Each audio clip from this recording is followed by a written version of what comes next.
Hi, I'm Tom Judd, one of the co-founders of Animade. I'm James Chambers. I'm also one of the co-founders of Animade. We've been running for about 6 years now, and we are an animation studio based in London. It's been very organic. I mean, when we first started out, it was just two guys in a room, really. And we were both sort of freelancing.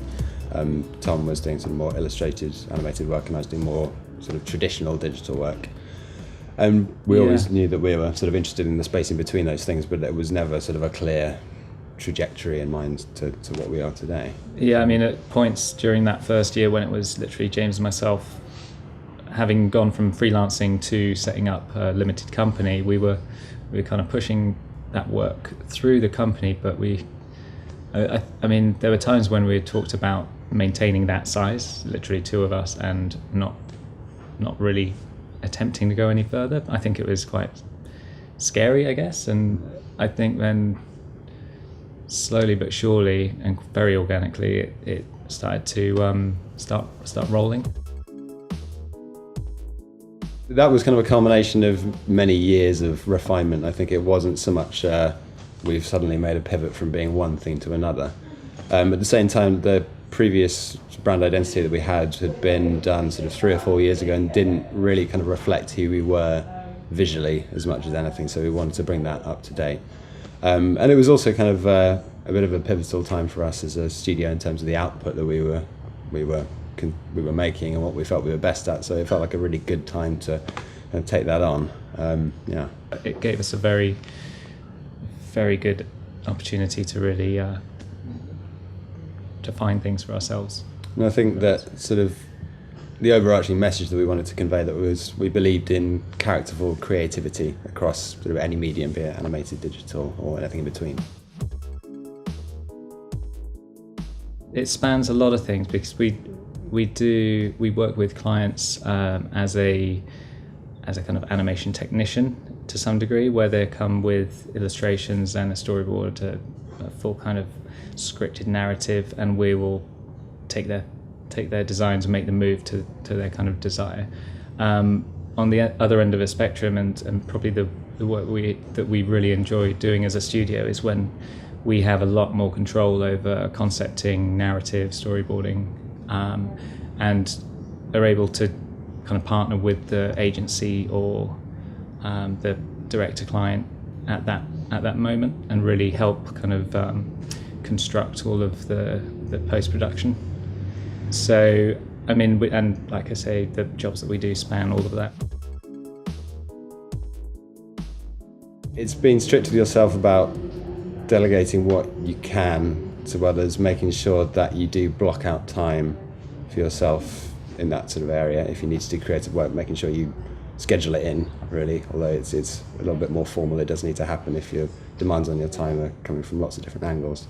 And so yeah, kind of having a bit of self-discipline definitely helps, and making sure that if lots of other demands are being made on your time, that you take a moment to step back every once in a while and sort of assess where you're spending the majority of your time, and that you're able to really focus on what you're best at and what you love, and the reason that you maybe started doing it in the first place, to make sure that you keep sort of on that line as you grow is really important.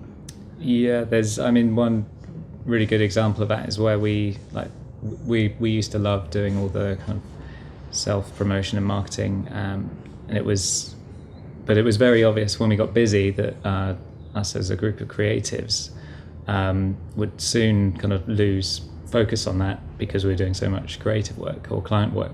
So there was this weird wave of busyness where we would kind of get busy, not put so much out, and then things would slow down, so we'd get quiet, put things out. And we made a big decision 2 years ago to take Amy, who was then project manager, but also doing lots of really focused marketing, and dedicate her full time to being our marketing manager. And it was a bit of a punt at the time because these were all assumptions, and but looking back now, that really paid off, and it's that continued focus that I think's it really changed things over the last 2 years in terms of the kind of noise that we're making. Yeah, so Boords is a web app which makes storyboarding simple. And it came out of a conversation that Tom and I had over lunch, I guess, just over a year ago, actually. We were about to begin a very storyboard-heavy project, and we've been doing a lot of storyboarding up to that point.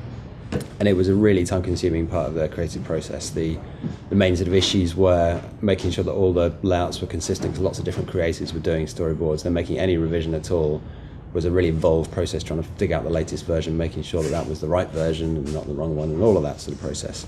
It was getting really fiddly. So yeah, Tom had this idea to make just a really simple web tool which we could put a bunch of images in and get a client-ready PDF out in a matter of seconds, really. And it seemed like a pretty good idea, so we put something together initially just to use internally at Animade, and it saved us sort of hours, if not days, of time on that one project alone. So we thought, oh, this saved us a lot of time. Maybe it could work for other people as well. So out of that, really, Boords was born. So we sort of took a few months, invested some time and some developer resources in making this a product which other people could sign up for. And yeah, it's now out in the big wide world, and we've got sort of over 5,000 creators registered using it.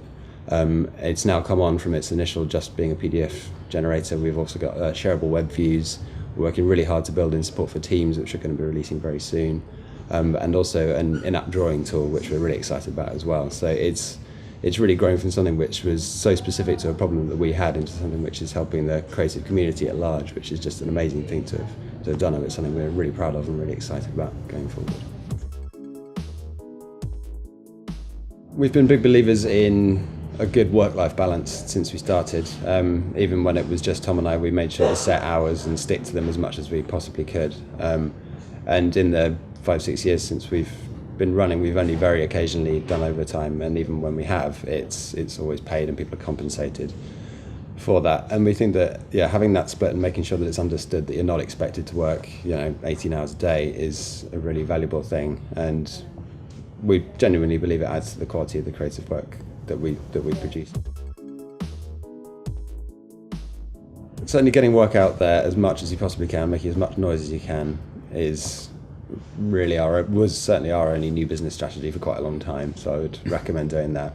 We tried some cold calling, but it didn't really pan work. out. Didn't have the balls for it. So, yeah, stopped doing that one. I'd say sort of trying to focus in as much as you can on an area in which you feel you do better than anybody else is of value. I think maybe sort of 5-10 years ago, as Tom said, in the sort of infancy of the internet from a creator's perspective, there were far fewer people putting work out, and by extension far fewer people putting good work out, whereas now there's so much great work on the internet just absolutely everywhere. So finding a niche which really makes you and which clients would come to you for is a really valuable thing.